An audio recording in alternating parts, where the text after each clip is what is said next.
À la une ce soir, le lancement des travaux de renouvellement du réseau d'eau potable de Gosier à Sainte-Anne. Un investissement important du conseil départemental qui rentre dans le cadre du plan de secours d'alimentation en eau potable. Et la polyclinique de Guadeloupe est à l'arrêt depuis hier. Services de maternité menacés de disparition et mauvaises conditions de travail sont au cœur du cahier de revendications. Les salariés exigent aussi le départ du responsable qui, selon eux, mènerait l'entreprise dans le mur. Et jour de rentrée pour l'école Turenne Thénard de Grandbois à Gosier. De nombreux parents redoutaient une rentrée calamiteuse, mais celle-ci s'est déroulée plutôt dans la joie après 5 mois d'incertitude. Le reportage d'ATV Guadeloupe est à venir. Bonsoir et bienvenue sur ATV Guadeloupe. Je suis heureuse de vous retrouver. Depuis hier, le choix du nouveau président de la République de nommer un Premier ministre de droite bouscule les lignes. Ce soir, pas moins de 173 élus du Parti Les Républicains ont signé l'appel à travailler avec le gouvernement d'Emmanuel Macron. On y trouve plusieurs figures connues de la politique française, comme Christian Estrosi ou encore Nathalie Kosciusko-Morizet. Que pensez-vous de la décision d'Emmanuel Macron de nommer un Premier ministre de droite? Linda Kayarsi est allée vous poser la question. On vous écoute. J'attends ce qu'on peut voir. On a toujours l'espérance qu'un jour ça viendra. Alors, peu importe celui qu'on mettra au gouvernement. Qu'il soit de gauche ou de droite? De gauche ou de droite. Bien, de toute façon, comme ce président, il a dit au départ, il n'est ni droite ni gauche. Donc pour moi, il n'y a aucun problème. Au contraire, c'est une bonne chose. Je trouve que c'est une très bonne chose parce que, et au départ, il l'a dit. Donc on ne doit pas s'inquiéter. Ça va bien se passer. Je pense qu'il est de droite et qu'il a choisi des gens qui sont proches de lui. Donc en fait, là, pour moi, ce ne sont pas des hommes politiques. Ce sont plus des technocrates, des gens qui sortent de l'ENA. Donc ce qui va peut-être manquer, ils seront peut-être de bons gestionnaires, peut-être. Mais ce qui va manquer, c'est le côté humain d'être proche des gens. C'est rien à la politique. Ça vous intéresse pas? Emmanuel Macron a choisi un homme de droite. Emmanuel Macron, il est de gauche. Au milieu, au centre, au milieu. Eh bien, moi, je dis que maintenant, là, il faut faire une mélange. Alors, il a bien choisi un homme de droite. Maintenant, là, il faut faire une mélange. Il faut avoir une mélange. Toute machine, c'est Washingo, c'est 2 en 3, 4 en 5, 5 en 6. Alors, il faut faire une mélange pour savoir ce que ça donne. Il n'y a ni droite ni gauche. Hein. On ne peut pas définir. Les gens ils vont, ils viennent, ils retournent, ils font tout. Hein. On ne sait pas définir. Hein. Moi, non. La politique, vous savez. Hein. Bonne question. Mais je crois qu'il avait déjà dit lors de sa campagne qu'il sortait du schéma. Donc il a changé de logiciel. Alors si peut-être les autres ne changent pas de logiciel, ils ne pourront pas comprendre. Mais il a changé de logiciel, donc il n'est plus dans ce combat droite-gauche, il est dans un autre univers. Alors on va voir ce que ça va donner. Et puis aujourd'hui, la présidente du conseil départemental, le maire de Sainte-Anne et le président du SIAG ont lancé officiellement ce matin le démarrage des travaux de renouvellement du réseau d'eau potable entre les sections de Margaillard à Gosier et la gendarmerie de Sainte-Anne. Nathalie Dinane, Patrick Curie et Moïse Dexter étaient sur place. On regarde. C'est le début d'un vaste chantier de renouvellement du réseau d'eau potable. En remplacement des canalisations vétustes et défaillantes, de nouvelles conduites en fonte. Un chantier qui s'étend sur 7 km entre Margaillard et la gendarmerie de Sainte-Anne, avec près de 500 raccordements. Tout cela pour améliorer les conditions de distribution de l'eau potable, une des priorités du maire de Sainte-Anne. Je tiens à rappeler, dès mon arrivée à la tête de cette municipalité, tout de suite, j'ai alerté l'ensemble des autorités. À l'époque, c'était la Générale des Eaux, le conseil départemental, l'office de l'eau, et aussi la région qui était intervenue concernant ce plan d'urgence. Et donc par conséquent, nous sommes très satisfaits que cette deuxième phase de travaux commence en 7 ou 8 tranches pour pouvoir améliorer considérablement la distribution de l'eau. Ces travaux d'envergure font partie de la deuxième phase du plan de secours en eau potable initié par le conseil départemental qui pour cette opération a déboursé près de 2,7 millions d'euros. Dans 9 mois, en décembre, quand nous allons livrer le chantier, nous serons tous contents d'avoir amélioré considérablement la distribution de l'eau dans cette partie de la Guadeloupe, mais aussi améliorer les conditions de vie de nos concitoyens. Parce que c'est un engagement, la collectivité départementale, collectivité de toutes les solidarités, se devait aussi d'être, je dirais, maître d'ouvrage quand il s'agit d'améliorer les conditions de travail. Il a fallu une certaine cohésion de tous les acteurs qui œuvrent dans ce domaine pour enfin aboutir à ce plan de secours et particulièrement à la contribution technique et logistique du SIAG. Nous sommes vraiment dans une phase depuis plusieurs mois de construction, de réhabilitation, de requalification, de reconstruction des infrastructures, des équipements du SIAG, mais d'autres collectivités aussi, dédiées à l'eau et à l'assainissement pour améliorer le quotidien des Guadeloupéens. Pendant 9 mois, les usagers de la route devront faire preuve de patience et emprunter les déviations conseillées. Pour faciliter la circulation, les travaux se dérouleront entre 8h30 et 15h30. Et avec un taux de chômage qui frôle les 60% chez les jeunes de moins de 25 ans, de nombreuses associations tentent de booster des initiatives locales pour aider les jeunes à créer leur propre emploi. C'est le cas du club Rotaract de Pointe-à-Pitre qui lance la 7e édition de son concours Speedworking qui aura lieu ce samedi 20 mai à la bibliothèque Paul Mado de Bemao. C'est ce que nous allons voir ce soir avec notre invité. Bonsoir. Bonsoir Barbara. Bonsoir Élodie Poirier, merci d'avoir accepté notre invitation. Vous êtes la chargée de communication du club Rotaract de Pointe-à-Pitre. Tout d'abord, expliquez-nous en quoi consiste le speedworking. Alors d'abord, je suis la chef de projet du speedworking. Le speedworking, c'est un événement 3 en 1 qui est dédié à la création d'entreprises. Donc on va retrouver plusieurs temps forts dans cette manifestation et c'est dédié à toute personne qui souhaite créer son entreprise et avoir des conseils gratuitement. Alors il y aura un concours, il y aura une partie concours et puis une autre partie avec des conférences où les jeunes pourront participer pendant 15 minutes, apprendre à créer son propre business. Tout à fait. Donc de 9h à 13h à la bibliothèque Paul Mado, le public pourra venir pour pouvoir assister aux conférences. Donc il y aura des conférences sur comment créer son entreprise, passer de l'idée au projet, par exemple avec la Cité des métiers. Nous aurons aussi une conférence pour pouvoir apprendre à faire son business plan, à choisir son statut juridique, à pouvoir mieux présenter son dossier à la banque. Donc des points très très importants tout au long de cette manifestation. Nous aurons également un forum qui est dédié à toute personne qui souhaite avoir des conseils gratuits, donc ce que vous disiez tout à l'heure, de manière comme un speed dating, d'où le nom speedworking, puisque c'est chronométré. Donc la personne vient avec son projet, elle rencontre des professionnels de la création d'entreprise et elle développe gratuitement et a des conseils gratuits. Alors, ce qu'il faut bien comprendre, et qui a-t-il à la clé de ce concours pour ces jeunes qui participent? Un accompagnement, 15 minutes finalement pour apprendre à créer son entreprise, c'est très peu, c'est court. Quelle est la suite? Alors, pour le concours qui se déroule l'après-midi, nous avons reçu beaucoup de dossiers qui ont été sélectionnés. Donc, 10 candidats passeront devant un jury de professionnels. Donc, nous avons des experts en marketing, communication, des experts en stratégie d'entreprise, experts comptables également, qui pourront juger ces candidats. Les candidats auront exactement 15 minutes pour pouvoir défendre leur projet et prouver qu'ils sont les meilleurs entrepreneurs. Et à travers ces 15 minutes, à la fin, le lauréat gagnera, le premier lauréat en tout cas gagnera 2 000 € et également des accompagnements à la création d'entreprise. Donc en 15 minutes, c'est sûr qu'on ne pourra pas aider à créer comme ça. Il faut savoir que les 15 minutes, c'est vraiment dédié pour la présentation orale, donc pitcher, comme on dit dans le domaine. Et par la suite, les candidats auront des lots qui pourront les aider à créer. Élodie Poirier, aujourd'hui vous êtes à votre 7e édition. Est-ce que concrètement le speedworking, ça marche? Est-ce qu'on trouve un emploi? Est-ce qu'on crée un emploi après? Alors le speedworking, je ne vais pas m'avancer pour dire que ça marche, mais en tout cas ça aide à pouvoir avoir des solutions, puisque cette année, par rapport à la 7e édition, nous avons voulu monter un peu en grade pour pouvoir permettre au public d'avoir des conférences, comme je l'ai dit tout à l'heure.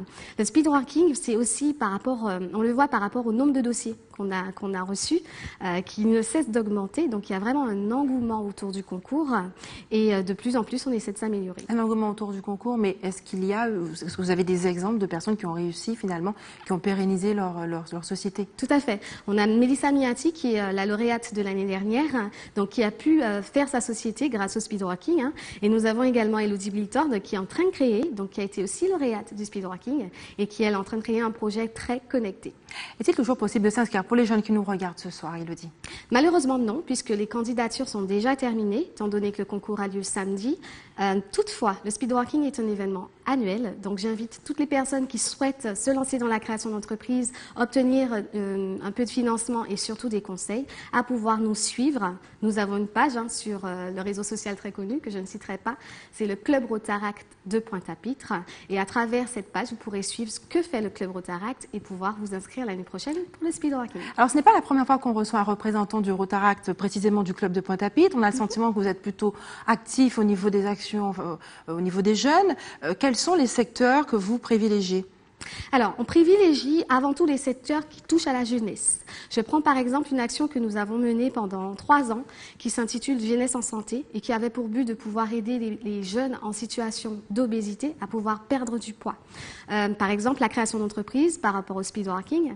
Nous avons également fait une action envers des jeunes qui viennent de milieux défavorisés pour pouvoir les aider à pouvoir voir autre chose que leur environnement quotidien. Donc, par exemple, nous sommes allés au Chute du Carbet avec eux, nous avons mangé des cassaves avec eux, c'était la première fois. Voilà, donc on touche vraiment à tous les domaines, mais spécialement les domaines qui touchent particulièrement les jeunes. Merci d'avoir accepté de répondre à nos questions Merci ce soir beaucoup. concernant ce concours speedwalking qui aura lieu ce samedi 20 à la bibliothèque Paul Madoz de Bemao. On passe à une question santé maintenant. La polyclinique de la Guadeloupe est paralysée par un mouvement de grève depuis hier. Les grévistes dénoncent de mauvaises conditions de travail et redoutent la disparition du service maternité. Ils réclament le départ du directeur. On regarde le reportage d'Isabelle Hameau. Dans cette salle, les délégués syndicaux en pleine réunion pour mettre à plat les difficultés qui règnent au sein de la polyclinique. Ils dénoncent un manque de personnel dans les services, un manque de matériel adéquat et réclament le départ du directeur de l'établissement de santé. Par exemple, nous avons le service de stérilisation où c'est en permanence du fait de l'étroitesse à la structure là, il y a travail là. Il y a beaucoup de mal parce qu'on ne peut pas installer des appareils comme quoi pour soulager au niveau des charges qu'il y a lever pour faire la stérilisation. Donc c'est en permanence plus de 30 kilos par jour qu'il y a soulever des paniers pour mettre dans la machine pour faire la stérilisation. Il a dit que c'est une structure provisoire, mais ça a fait provisoire là depuis plus de 15 ans. Autre bémol, la filialisation du service maternité. Cela consiste à rendre le service complètement autonome du point de vue administratif, une sorte d'entreprise à part qui pourrait entraîner de lourdes conséquences. Les conséquences là, c'est les gens qui peuvent travailler ailleurs, bien sûr, c'est pas ni le choix. On y a une trentaine d'emplois qui menaçaient. Et le problème là qui a existé là, c'est qu'il n'y a pas parlé de filialisation, mais jusqu'à maintenant, nous n'avons pas de projet, nous ne savons pas les tenants et les aboutissants de filialisation là, ça. Parce que même si on a dit qu'on va mettre en situation comptable à part, ça va permettre nous de vrai, est-ce que c'est réellement maternité qu'on a dit et qu'on a fait nous croire, qui a plombé compte financier à la clinique là. Mais si on vrai après ça, quelles solutions on va proposer au cas où il faut qu'il y ait débarrassation de maternité là, qui sont les solutions, qui reconversion qui permettent aux gens qui travaillent dans spécialité là ça, Denis. Un service minimum est assuré pour la maternité et les urgences vitales. Les délégués syndicaux et le PDG de la polyclinique tenteront de trouver une issue au conflit. Pour l'heure, les blouses bleues et blanches restent fortement mobilisées. Autre mobilisation, cette fois dans le domaine judiciaire. Les agents de la protection judiciaire de la jeunesse ont fini par entamer un mouvement de grève aujourd'hui. Les explications d'Isabelle Hameau. 7 mois après leur première mobilisation, les agents de la PJJ, protection judiciaire de la jeunesse, dénoncent à nouveau des conditions de travail qui se dégradent. Elles ne sont pas faciles parce qu'on travaille avec un public difficile, des jeunes en grande difficulté. Nous n'avons pas sur le terrain pour mener nos missions les moyens qu'il faut. Il nous manque des places pour les accueillir, il nous manque des structures pour ceux qui présentent des troubles psychologiques et des difficultés particulières de santé. Nous n'avons pas une insertion qui leur est propre, qui leur permet donc de trouver leur place. Et voilà-t-il pas qu'on nous parle de réorganisation du travail. On nous dit que comme en métropole, comme en Martinique, il faut qu'on travaille 5 jours ouvrés, dont le mercredi après-midi. On dit on travaille déjà 5 jours ouvrés, puisqu'on travaille lundi, mardi, mercredi, jeudi, vendredi, mais on finit plutôt le mercredi. Et effectivement, la direction veut passer en force, veut nous imposer cette nouvelle organisation. Une réorganisation interne qui pourrait générer elle-même des conséquences sociétales, d'où le soutien d'autres organisations syndicales. On a une jeunesse qui effectivement fait l'objet donc souvent de stigmatisation. On dit qu'il y a des problèmes de violence. Et quand il faut effectivement mener une politique pour pouvoir prendre en charge ces jeunes qui sont nos jeunes, qui sont de notre société, on voit que les politiques, les personnes qui nous dirigent ne sont pas du tout à la hauteur. Ils sont complètement en décalage par rapport aux missions, par rapport aux besoins des jeunes et aux besoins des personnels. Les autres syndicats se sont rendus compte que les éléments qu'on met en avant en termes de revendication sont légitimes et ils se rendent compte aussi que le combat, quand il est mené en solidaire, en commun, on a plus de chances de le faire aboutir. C'est pour ça qu'ils nous ont rejoints, parce qu'ils sont aussi conscients des difficultés et de là où veut nous mener la direction, casser les personnels, casser la jeunesse guadeloupéenne, et ça on n'est pas d'accord. Chaque année, la PJJ s'occupe de près de 900 cas de jeunes en difficulté, un nombre qui pourrait bientôt diminuer. Et restez sur ATV Guadeloupe dans quelques minutes. Les élèves de l'école de Grand-Bois du Gosier ont retrouvé leur établissement après des mois de fermeture. Et puis la Guadeloupe est toujours en alerte rouge pour pollution atmosphérique.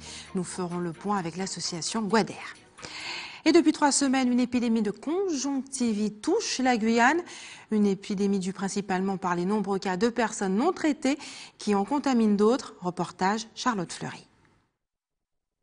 Depuis 3 semaines, une épidémie de conjonctivite s'est répandue sur le territoire. Cette pharmacie, comme beaucoup dans Cayenne, est confrontée à de nombreux cas de cette infection de l'œil, dérangeante, mais qui ne nécessite en général pas de traitement d'urgence. Depuis 2 semaines, matin, après-midi, il y a du monde qui vient pour traiter leur conjonctivite. Alors, il y a tellement de monde que pas mal de produits sont en rupture pour le traitement, surtout au niveau antibiotique et antiviral, parce que la conjonctivite peut être soit bactérienne, soit virale. Alors cette rupture est due aux mouvements sociaux qu'il y a eu ces derniers mois. Du coup, le stock tampon chez les grossistes ont été consommés pendant la période de grève. Et le temps, les navires qui sont partis, qui n'ont pas pu accoster, et là, le mouvement qui continue au niveau du port font que les ruptures continuent. La conjonctivite est une infection manuportée, c'est-à-dire qu'on est contaminé par un agent bactérien, notamment en se frottant les yeux. Alors la première recommandation, c'est le lavage des mains, donc l'hygiène des mains.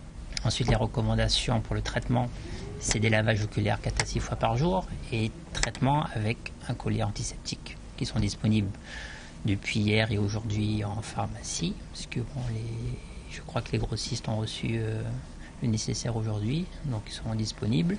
Une telle épidémie de conjonctivite est assez rare. C'est la première fois que ce jeune pharmacien en vit une d'une telle ampleur.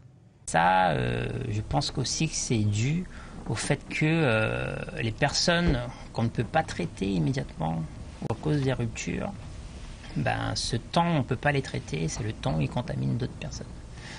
Donc là, il y a une espèce de cercle qui n'est pas encore enrayé, mais bon, ça va bien se passer. Très contagieuse, il est recommandé de la soigner rapidement afin de ne pas contaminer son entourage. Et puis si vos yeux vous piquent, ce n'est peut-être pas la conjonctivite qui en est responsable, mais les brumes de sable. Elles sont encore bien présentes dans notre atmosphère. L'alerte rouge a d'ailleurs été maintenue.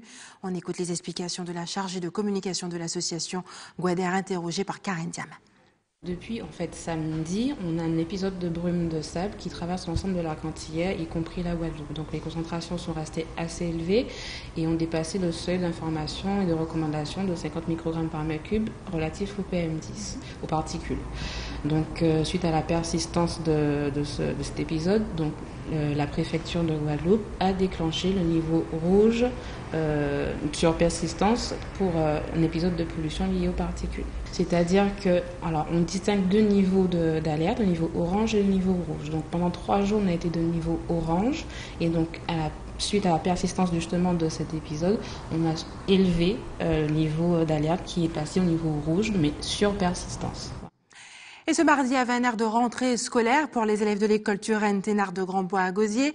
Certains parents inquiets de voir que l'établissement n'était pas encore prêt hier à recevoir les élèves avaient déjà annoncé qu'ils garderaient leurs enfants. Bilan de cette rentrée avec Nathalie Dinan, Moïse Dexter et Patrick Curie. Ils étaient tout contents de retrouver leur école et leurs copains. Ce matin, c'est dans un établissement rénové, nettoyé, qu'ils ont repris leurs bonnes habitudes. Un retour qui avait des allures de rentrée des classes. L'école a été rénovée, tout a été nettoyé. J'ai confiance dans ce que la mairie a pu faire. J'espère que tout va très bien se passer. Je pense que les enfants sont ravis de retrouver leur école, leurs cours et leurs copains. Malgré tout, par tout ce qui a été fait par la mairie, tout s'est très bien passé. En tout cas, en ce qui concerne mon fils, il était ravi de l'organisation qui a été faite par rapport au transport, par rapport à la cantine, par rapport à l'ouverture de l'autre école. Tout s'est très très bien passé.